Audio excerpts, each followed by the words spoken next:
मंजिल उन्हीं को मिलती है जिनके सपनों में जान होती है। पंखों से कुछ नहीं होता, हौसलों से उड़ान होती है। हेलो फ्यूचर टीचर्स, कैसे हो आप सभी। आज के इस क्लास में हम आपके लिए फंक्शन चैप्टर को लाए हैं कि फंक्शन चैप्टर से पहले आपको क्या क्या कॉन्सेप्ट पता होना चाहिए जिससे कि आप फंक्शन के टॉपिक को और बढ़िया कर सको।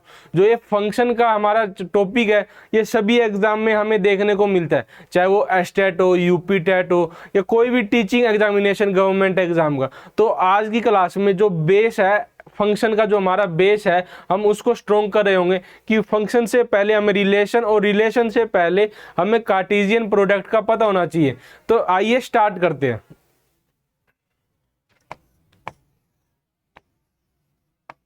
कार्टेशियन प्रोडक्ट आपने ये टॉपिक बहुत बार पढ़ा होगा, लेकिन मैं अब आपको दोबारा से बिल्कुल बेस से बताने जा रहा हूं। कार्टेशियन प्रोडक्ट क्या होता है। जैसे कि हमारे पास दो सेट है, एक सेट है हमारे पास ए जिसमें हमारे पास एलिमेंट है 1 और 2, और एक हमारे पास सेट है बी जिसमें हमारे पास है 3 और 4। तो हमें इसका ए क्रॉस बी निकालना है, जो कि मल्टीप्लीकेशन निकालना है, उसको ही हम कार्टेशियन प्रोडक्ट निकालते हैं। तो हम ए क्रॉस बी निकालेंगे यहाँ पे। तो ए क्रॉस बी में कौन सा एलिमेंट आता है, जो हमारा फर्स्ट है ए का जो फर्स्ट एलिमेंट है उसको बी के फर्स्ट एलिमेंट से मल्टीप्लाई करना है, और ए का जो फर्स्ट एलिमेंट है फिर उसको हम सेकंड एलिमेंट से मल्टीप्लाई करना है। तो हम सबसे पहले 1 को 3 से मतलब एक सेट बनाएंगे, एक सेट बन गया, और ये हमारा सेट ही है। जो ए क्रॉस बी बनेगा उसको हम सेट ही कहेंगे, लेकिन वो कार्टेशियन प्रोडक्ट हो गया। और उसके बाद 1 को 4 से करेंगे तो एक सेट बन जाएगा 1 4। उसके बाद हम 2 को लेके चलेंगे, 2 से 3 पे जाएंगे तो 2 3, और उसके बाद 2 से 4 को लेके जाएंगे तो 2 4। ये जो ए क्रॉस बी हमें देखने को मिला ये हमें कार्टेशियन प्रोडक्ट के अंदर ही देखने को मिलता है। तो इसमें हमारे पास कितने एलिमेंट आए, 1 2 3 4। और ये कैसे पता चलता है कि ए क्रॉस बी, तो जो n है number of element of A cross B, उसमें हमें पता चलता है कि n ए के अंदर जितने एलिमेंट है मल्टीप्लाई में n बी के अंदर, number of element in B. अब n ए में कितने एलिमेंट थे, 1 और 2। तो अब n ए में 2 एलिमेंट थे और n बी में भी 2 एलिमेंट थे। तो जो हमारा यहाँ पे n ए क्रॉस बी आएगा, जो नंबर ऑफ एलिमेंट है ए क्रॉस बी में, वो भी कितने हुए, 4। और अब हम यहाँ पे चेक भी कर सकते हैं, n ए क्रॉस बी में 1 2 3 और 4 आया आपको समझ में। अब हम इसमें एक एग्जाम्पल और लेके चलता हूं मैं आप में, जो आप मेरे को बताना है कि उसमें कितने हमारे पास एलिमेंट हुए, नंबर ऑफ कार्टेशियन प्रोडक्ट का सेट हुआ। अब मैंने आपको एक सेट दिया एग्जाम्पल, इफ ए की जो हमारे पास वैल्यू है वो है हमारे पास 1 2 3 और 4, देन फाइंड, हमें वैल्यू निकालनी है n ए क्रॉस में ए क्रॉस में ए। अब आप बताइए क्या इसकी वैल्यू आएगी। तो मैंने अभी आपको एक डायरेक्ट चीज बताई थी कि अगर हमें ये निकालना है तो इसको हम सॉल्यूशन के लिए अगर हम आते हैं तो n ए क्रॉस ए निकालना है, हमें कार्टेशियन प्रोडक्ट में नंबर ऑफ एलिमेंट निकालना है कि कितने आएंगे। तो हम इसको ऐसे लिख सकते हैं n ए, ठीक है, क्रॉस में n ए क्रॉस में n ए। और n ए में कितने एलिमेंट थे हमारे पास, बताओ आप कमेंट में लिखिए सभी कि हमारे पास n ए में कितने एलिमेंट थे। m ए में हमारे पास 1 2 3 4 एलिमेंट थे, तो 4 मल्टीप्लाई में 4 मल्टीप्लाई में 4। तो यहाँ पे हमारे पास 64 आंसर आ गया, जो कि n ए क्रॉस ए में है। तो कार्टेशियन प्रोडक्ट बहुत ही सिंपल है, जो कि एक बेस है। जैसे आप 10th क्लास को पढ़ोगे उसका बेस बनाओगे तभी वही चीज आप 11th क्लास में आगे कंटिन्यू कर पाओगे। अगर आप 10th को अच्छे से नहीं पढ़ोगे तो आप 11th में कैसे अपने डीप जो नए कॉन्सेप्ट है उसको कनेक्ट कर पाओगे। ठीक है, तो ये तो मैंने आपको दिखा दिया कि इसको ऐसे लिख सकते हैं।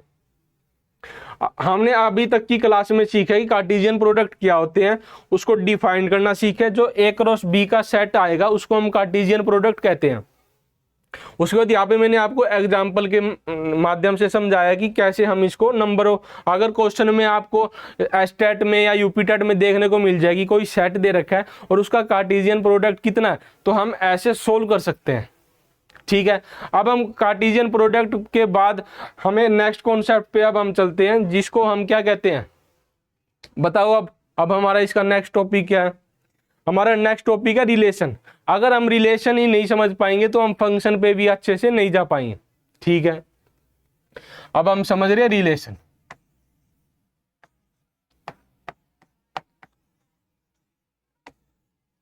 रिलेशन भी जो 50% चीज है वो कार्टेशियन प्रोडक्ट से ही आती है, वो अपने अंदर कुछ ऐड ऑन कर देता है।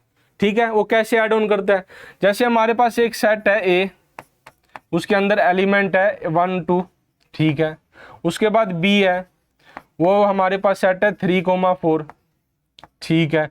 तो हमारे पास एक रिलेशन है आर, इसको मैं शॉर्ट फॉर्म देख लो, अभी कैसे बुक में आपको लिखी हुई मिलती है, आप कनेक्ट नहीं कर पाते, जो मैथमेटिकल ये डेफिनेशन है वो समझ नहीं पाते। ए से बी पे हमारा एक रिलेशन जा रहा है, ठीक है। तो हम इसको कैसे लिखेंगे? इसको हम ऐसे लिखेंगे कि जो आर है ए क्रॉस बी से गया है और इसमें ए क्रॉस बी का एलिमेंट आएगा। कौन से एलिमेंट आएंगे? जिसमें एक्स और वाई होंगे, एक्स और वाई होंगे, सच डेट जो एक्स है वो तो होएगा ए से, ठीक है, एक एलिमेंट होएगा। जो वाई है वो तो बी का एलिमेंट होएगा, ठीक है। एक और यहाँ पे एक और चीज जुड़ जाती है जिसको हम कंडीशन कहते हैं। मतलब ए क्रॉस बी तो हम कार्टेशियन प्रोडक्ट में सीख लेते हैं, लेकिन अगर हमें रिलेशन को पढ़ना है तो वो एक हमें कंडीशन बताता है। क्या बताता है वो हमें? कंडीशन। तो कंडीशन क्या बताता है वो? कंडीशन ये बताता है वो हमें कि x square plus y square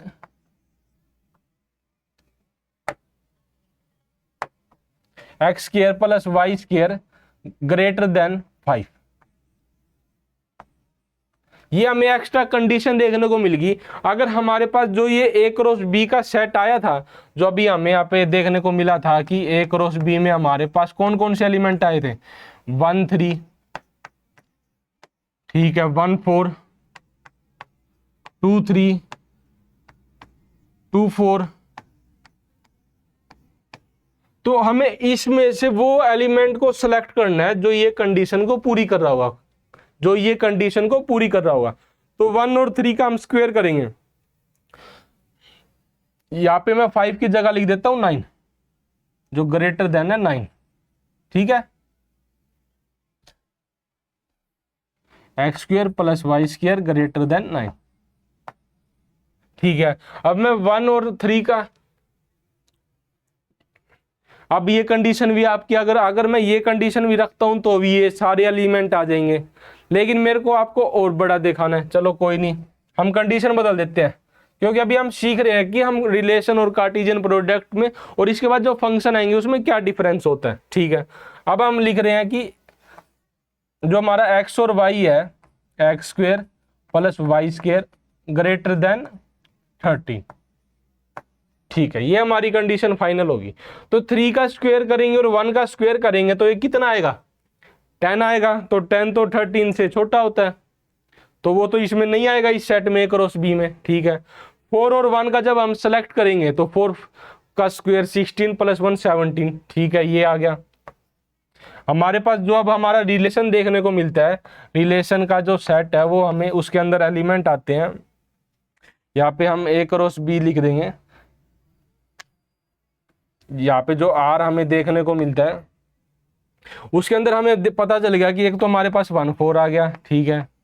उसके बाद 2 और 3, जो 2 और 3 का जब हम स्क्वायर करेंगे तो 3 3 जा 9 और 4 13, तो ये तो इक्वल ही होया, पर यहाँ पे तो ग्रेटर देन है तो ये भी नहीं आएगा।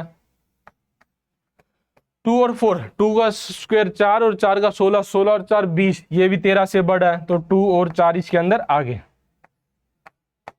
तो जो हमारे जो ए क्रॉस बी में से सिर्फ 2 ही सेट हुए जो कि हमारे रिलेशन में देखने को मिलती है हमें।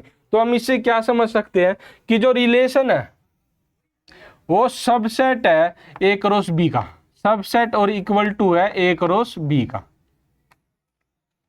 कैसे हुआ, ए क्रॉस बी में हमारे पास एलिमेंट 4 थे लेकिन रिलेशन में हमारे पास 2 ही एलिमेंट आए। तो हम इसको ये कह सकते हैं कि जो ए क्रॉस बी है वो सुपर सेट है। किसका सुपर सेट है, वो सुपर सेट है आर का। ठीक है, अब हम इस मेथड को क्या कहते हैं, इसको हम कहते हैं टेबुलर फॉर्म। क्या कहते हैं, टेबुलर फॉर्म से हमने इसको डिफाइन करा।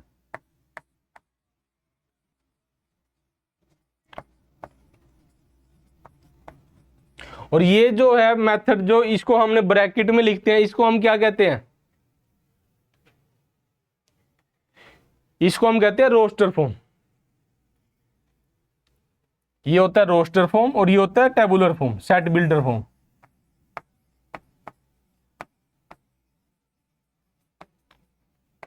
ठीक है, आ गया समझ में आपको ये। ठीक है, अब हम नेक्स्ट उसमें जाते हैं कि अब हम फंक्शन कैसे, हम फंक्शन के बारे में देखते हैं।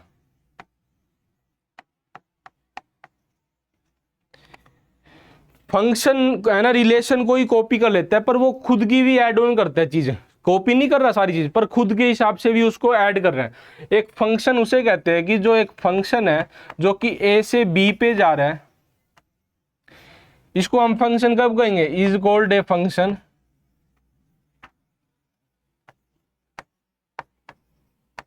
इफ जो एवरी एलिमेंट ऑफ ए है, इफ, ठीक है, इफ एवरी एलिमेंट ऑफ ए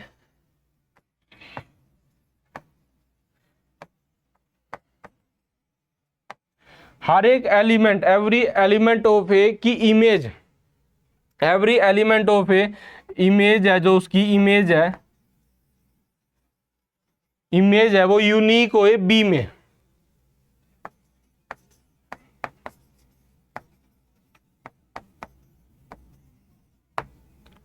ठीक है, ये हमारा फंक्शन की डेफिनेशन है। क्या डेफिनेशन है हमारे फंक्शन की, बताओ आप।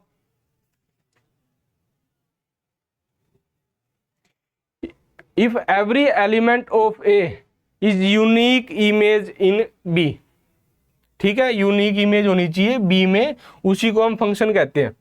जैसे कि मैं आपको समझाता हूं, हमने एक एलिमेंट लिया जो कि एक सेट है एफ, उसके अंदर हमारे पास एलिमेंट आया 1,3 और 2,4। अब इसको हम बार ग्राफ बनाते हैं। बार ग्राफ में एक हमने एरो जो मेथड है उसका यूज करा है। यहाँ पे आया हमारे पास 1 और 2, जिसको हम डोमेन कहते हैं।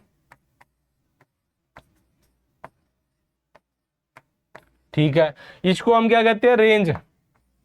रेंज और ऑलवेज सबसेट होता है कोडोमेन का।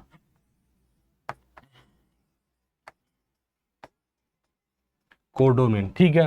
हमारे पास यहाँ पे 1 जो फर्स्ट एलिमेंट होता है वो डोमेन होता है, 1 है 2 है, और जो सेकंड एलिमेंट है 3 और 4, 3 एंड 4, तो 1 की इमेज हुई,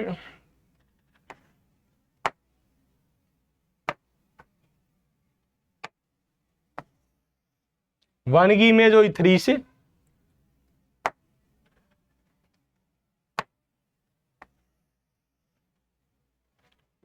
ठीक है, और 2 की इमेज हुई 4 से।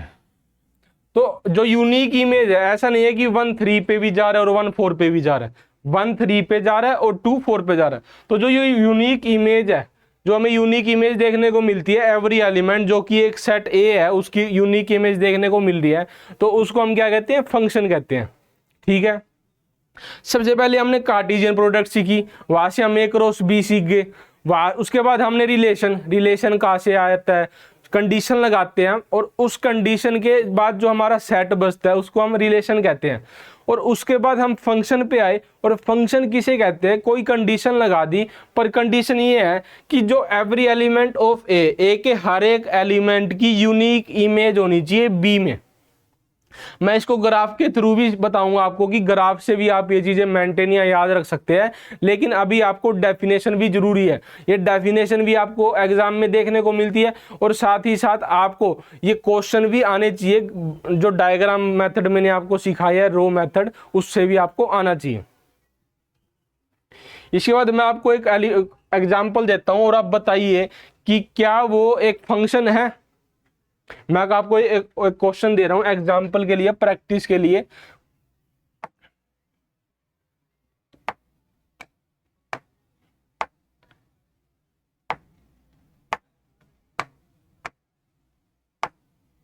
मैं आपको एक एग्जाम्पल दे रहा हूं प्रैक्टिस के लिए, बताइए कि क्या ये फंक्शन है। उसमें मैंने एक सेट दिया आपको, मतलब एक मैंने दिया ए एलिमेंट, उसके अंदर है 1 2 3 4 एंड 5। उसके बाद मैंने आपको दिया बी, जिसमें मैंने रखा 3 4 9 और 16 और 25। अब मैं कर रहा हूं ए क्रॉस बी।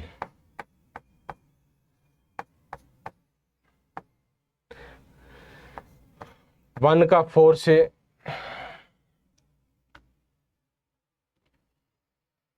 मतलब मैं आपको 4 ऑप्शन दे रहा हूं, मैंने आपको सेट दिया और अब मैं 4 ऑप्शन दे रहा हूं आपको। उसमें आप बताना कि क्या वो एक फंक्शन है। मैं अभी ये क्वेश्चन आपके लिए अभी बनाया मैंने, ठीक है।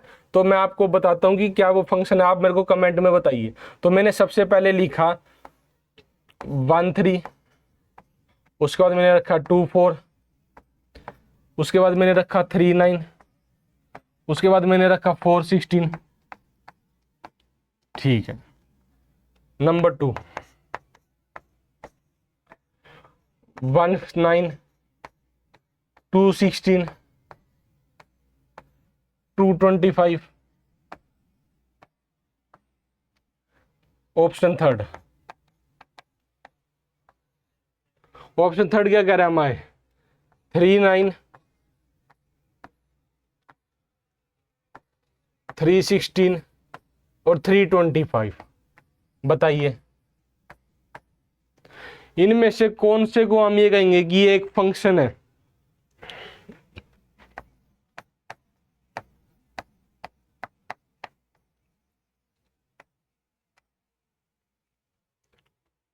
तो अब हम बाई ऑप्शन चेक करते हैं और सबसे पहले हम ऑप्शन थर्ड पे चलते हैं कि ऑप्शन थर्ड में क्या है। ऑप्शन थर्ड हमें कहता है कि 3 की इमेज गई 9 पे, ठीक है। उसके बाद ये कह रहा है 3 की इमेज गई 16 पे। मैंने आपको क्या कहा था कि जो डोमेन होता है ना उसकी इमेज एक ही बार जाएगी, यूनिक होनी चाहिए इमेज। तो 3 की इमेज पहले गई 9 पे और फिर उसी 3 की इमेज आ रही है 16 पे। तो ये तो एक ही एलिमेंट की 2 बार एलिमेंट 2 जगह इमेज जा रही है, तो ये हमारा फंक्शन नहीं होगा। उसके बाद ये 1 की गई 9 पे, ठीक है, 2 की गई 16 पे, जैसे मैंने यहां पे ये बना दिया 1 की गई 9 पे, ठीक है, 2 की गई 16 पे, ठीक है, और फिर 2 की गई 25 पे। तो 2 की इमेज 16 पे भी गई और 2 की इमेज 25 पे भी गई, 2 बार यूज हुई ना इसमें भी, इसलिए हम इसको भी नहीं कहेंगे फंक्शन। लेकिन अभी ऑप्शन 3 है, ऑप्शन जो फर्स्ट है उसको हम देखते हैं कि क्या वो फंक्शन है। ठीक है, इसमें एलिमेंट हमारे पास 1 2 3 4, 1 2 3 4, उसके बाद है 3 4 9 16। 1 की इमेज गई 3 पे, ठीक है, 2 की इमेज गई 4 पे, ठीक है, 3 की इमेज गई 9 पे, ये भी ठीक है, 4 की इमेज गई 16 पे। तो ये हमारे पास एक ऐसा एग्जांपल है जो कि हर एक एलिमेंट की यूनिक इमेज जा रही है। 1 की 3 पे जा रही है, 2 की 4 पे जा रही है, 3 की 9 पे जा रही है। कोई भी ऐसा एलिमेंट नहीं है जिसकी एक बार और यही एलिमेंट की दूसरी जगह जा रही है। तो ये हमारा एक फंक्शन है जो कि मैंने आपको ये ए क्रॉस बी यहाँ पे डिफाइन करा, ये वाला, ये इसको हम राइट कर देंगे। तो ऐसे ही बेसिक कॉन्सेप्ट जुड़ने के लिए, हमसे सीखने के लिए जुड़े रहिए। और कोई भी आपको प्रॉब्लम है, टॉपिक है, हमें बताइए, हम आपको नेक्स्ट टाइम उस टॉपिक को इम्प्रूव करेंगे और बिल्कुल बेसिक से बताएंगे, आपके रियल लाइफ से जोड़ के। धन्यवाद।